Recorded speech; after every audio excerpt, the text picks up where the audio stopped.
Vamos entrar agora, irmãos, na lição número 3, sobre a carta de Paulo aos Gálatas, que está no capítulo 3 de Gálatas. Gálatas, capítulo 3, a partir do versículo 1. Continuando, Paulo falando com a igreja da Galácia, a importância de valorizar o sacrifício de Jesus e não deixar que a lei judaica, a lei mosaica, que os rituais judaicos entrassem dentro da igreja, ok? Isso que nós já falamos durante esse período que nós estamos estudando a palavra de Deus. E aqui, dando prosseguimento, Paulo agora vai chamar, ele usa uma palavra muito forte, mas gostaria que estivesse atento. Abra sua Bíblia, por favor, se você puder. Se não puder, estarei lendo para você aqui, Gálatas capítulo 3, a partir do versículo 1. Diz assim a palavra: Ó Gálatas insensatos, quem vos fascinou a vós outros, ante cujos olhos foi Jesus Cristo exposto como crucificado? Eu quero apenas saber isto de vós: recebeste o Espírito, letra maiúscula, está se referindo ao Espírito Santo, pelas obras da lei ou pela pregação da fé? Sois assim insensatos, que tendo começado no Espírito, estejais agora vos aperfeiçoando na carne? Terá sido em vão que tantas coisas sofrestes? Se na verdade for em vão, aquele, pois, que vos concede o Espírito e que opera milagres entre vós, porventura o faz pelas obras da lei ou pela pregação da fé? Você vai percebendo na carta de Paulo aos Gálatas, ele usa muitas interrogações, ele faz perguntas para levar aquela igreja a refletir, a pensar, e chama até de insensatos. Cadê o bom senso?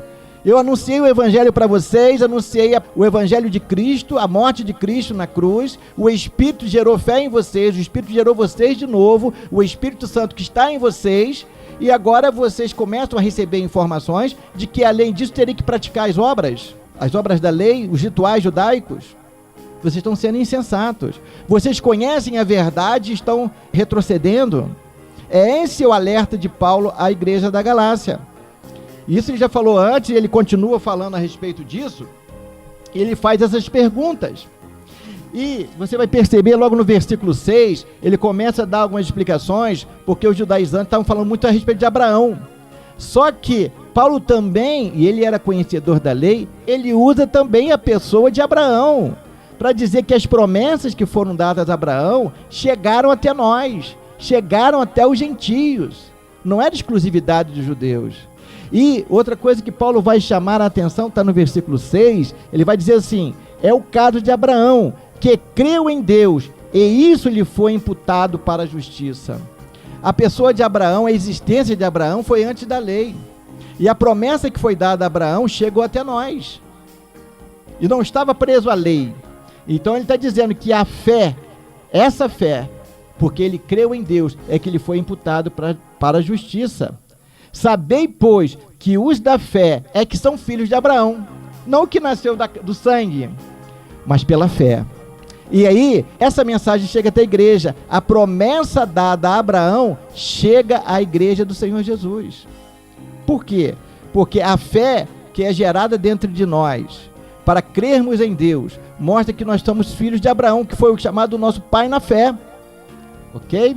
Ora, tendo a Escritura no versículo 8, previsto que Deus justificaria pela fé os gentios, pré-anunciou o evangelho a Abraão, quando ele diz assim: em ti serão abençoados todos os povos, que está lá em Gênesis 12:3. A promessa que foi dada a Abraão, o chamado de Abraão, era para abençoar todos os povos, a todos os povos. Em ti serão abençoados todos os povos, porque Deus amou o mundo de tal maneira que deu seu Filho único, para que todo aquele que nele crê não pereça, mas tenha a vida eterna.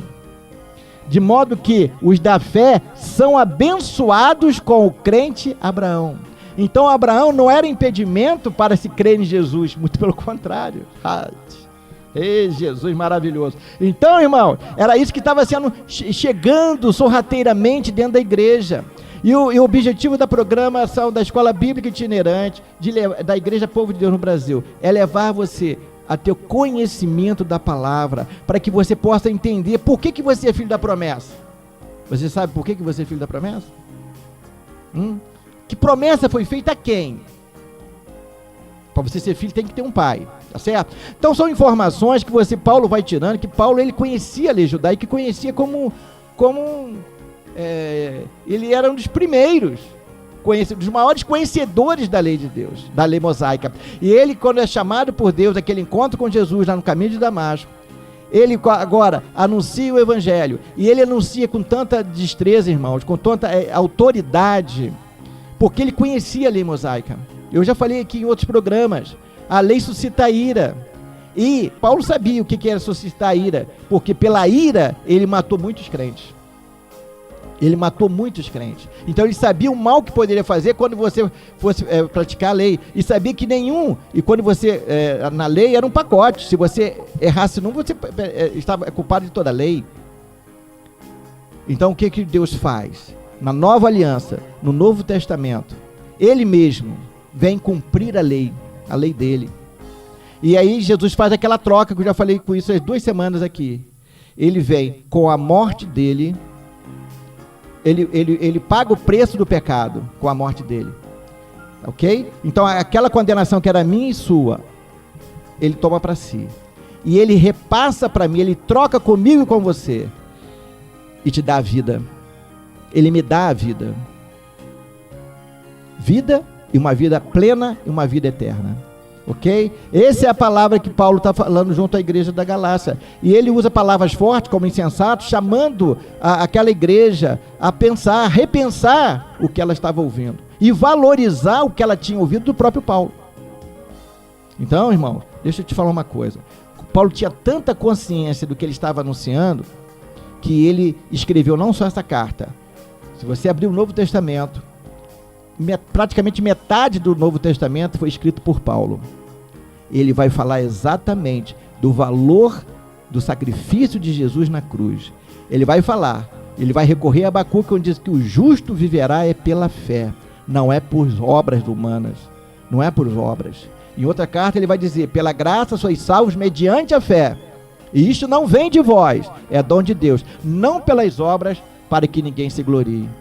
Nós somos salvos pela obra que ele fez, não é pela obra que eu faço nem que você faz.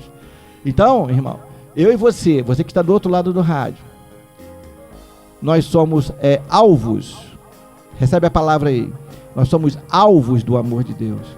Esse amor que nos atrai, esse amor que cuida de nós, esse amor que nos transforma em filhos, porque a vida que estava em Cristo Jesus, essa vida que está em mim, está em você.